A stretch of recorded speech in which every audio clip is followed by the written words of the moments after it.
نحمدہ و نصلی علی رسولہ الکریم، اما بعد، اعوذ باللہ من الشیطان الرجیم، بسم اللہ الرحمن الرحیم۔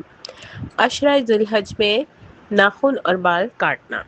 نبی کریم صلی اللہ علیہ وسلم نے فرمایا، عشرہ ذی الحج شروع ہو جانے سے پہلے تم میں سے جو شخص قربانی کا ارادہ رکھتا ہو تو وہ اپنے اور بالوں اور ناخنوں کو نہ کاٹے۔ یہ صحیح مسلم کی روایت ہے۔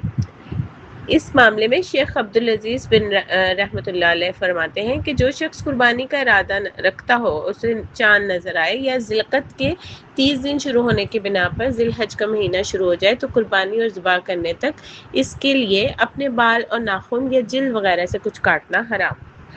اگر کوئی شخص عشرہ ذی الحج کے دوران قربانی کرنے کی نیت کرے تو وہ اپنی نیت کے وقت سے بال اور ناخن کٹوانے سے رک جانا چاہیے، اور اس نے قربانی کرنے کی نیت سے پہلے جو کچھ کاٹا ہے اس پر کوئی گناہ نہیں ہوگا۔